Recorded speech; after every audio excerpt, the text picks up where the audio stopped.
Welcome back. Today we're going to learn how to make this cake.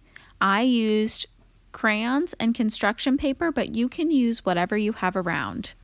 Once you learn the techniques on how to make this cake, it will help you make anything round look realistic. So you can use this technique on drawing cups, drawing anything round.